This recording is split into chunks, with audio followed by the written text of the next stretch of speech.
Welcome to my channel. பாவக்காய் குழம்பு கசப்பே இல்லாமல் செய்யலாமா? பாவக்காய் எல்லாருமே தோன்றது ஒன்றே ஒன்று தான், கசப்பாக இருக்கும். அதனாலே அவங்க குழம்பு பிடிக்கும், ஆனால் அவங்க செஞ்சு சாப்பிட மாட்டாங்க. ஏன்னா நம்ம செஞ்சால் கசப்பாக இருக்கும் அப்படின்ட்டு.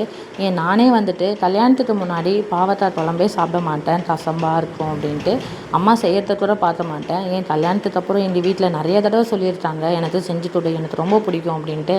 ஆனால் நான் செஞ்சால் கசப்பாக இருக்கும்னு செய்யவே மாட்டேன். எங்கள் பக்கத்து வீட்டில் ஒரு பாட்டி, நீ ஒரு நாள் நான் செய்கிறத பார்த்து கற்றுக்கோ அப்படின்னு சொல்லிட்டு ஒரே ஒரு தடவை தான் செஞ்சு காமிச்சாங்க. அதுலேருந்து அவங்க ஃபாலோ பண்ண மெத்தட் எல்லாம் அப்படியே ஃபாலோ பண்ணிகிட்ருக்கேன். அதுலேருந்து நானும் எப்போல்லாம் பாவக்காய் கிடைச்சாலும் செஞ்சு பார்த்துட்ருப்பேன். சூப்பராக இருக்கும், கசப்பே இருக்காது சுத்தமாக.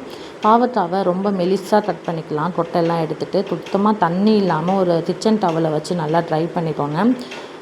பாவக்காவை வதக்கிறதுக்காக நம்ம எண்ணெய் ஊற்றிக்கலாம். நல்லெண்ணெயாக இருந்தால் பெட்டர். ஒரு 5-6 ஸ்பூன் போல் எண்ணெய் ஊற்றிக்கலாம். நல்லா வதங்கட்டும். பாவக்காய் தண்ணி இல்லாமல் பார்த்துக்கோங்க. தண்ணி இருந்துட்டால் கொஞ்சம் தெறிக்கும் படப்படன்னு. அது நல்ல கலர் மாறும். அந்த அளவுக்கு நம்ம லோ ஃப்ளேம்லேயே வச்சு வதக்கிக்கலாம். இந்த அளவுக்கு கலர் மாறினாலே போதும். அதை எடுத்து வேறு பாத்திரத்தில் வச்சுக்கலாம். அதே எண்ணெயில் 1 ஸ்பூன் போல் கடுகு உளுந்து சேர்த்துக்கலாம். 1/2 ஸ்பூன் போல் ஜீரகம் சேர்த்துக்கலாம். 1/4 ஸ்பூன் போல் வெந்தயம் சேர்த்துக்கலாம். இந்த 3 நல்லா பொரியட்டும். பொரிஞ்சிட்ட பாரு, 1 கைப்பிடி போல் பூண்டு சேர்த்துக்கலாம். நல்லா தோல் உரிச்சிட்டு கூடவே 1 கொத்து கருவேப்பிலையும் சேர்த்துக்கலாம். நல்லா மிக்ஸ் பண்ணி விட்டுடலாம். இதெல்லாம் வதங்கின பாரு, நம்ம 2 பெரிய வெங்காயத்தை குட்டி குட்டியாக அரிஞ்சு சேர்த்துக்கலாம். வெங்காயம் நல்லா வதங்கட்டும்.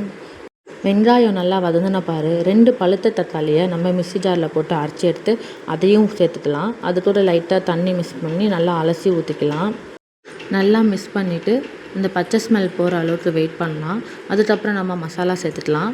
ஒரு 1/2 டீஸ்பூன் போல் மஞ்சள்தூள், 2 டீஸ்பூன் போல் மிளகாத்தூள் சேர்த்துக்கோங்க. வீட்டில் அரைச்ச குழம்பு மிளகாத்தூள் தான், கொஞ்சம் காரமாக இருந்தால் நல்லது. நல்லா மிக்ஸ் பண்ணிக்கலாம். அது லோ ஃப்ளேம்லேயே இருக்கட்டும், ஏன்னா அடி பிடிச்சிக்கும். மசாலா நல்லா வதங்கட்டும். மசாலா எல்லாம் எண்ணெய் பிரிஞ்சு வந்த பாரு, நம்ம ஒரு பெரிய எலுமிச்சை சைஸ் புளியை சுடு தண்ணியில் ஊற வச்சு அதோடைய தண்ணி மட்டும் ஃபில்ட்ரு பண்ணி எடுத்துக்கோங்க. அதை ஊற்றிக்கலாம். அந்த புளி தண்ணி நல்லா கொதி வரட்டும். நல்லா கொதி வந்த பாரு, நம்ம ஆல்ரெடி வதக்கி வச்ச பாவக்காவை சேர்த்துக்கலாம். ஸ்லோவாக மிக்ஸ் பண்ணுங்கள், ரொம்ப ஸ்பீடாக மிக்ஸ் பண்ண தேவையில்ல, பாவக்காய் உடஞ்சிரும்.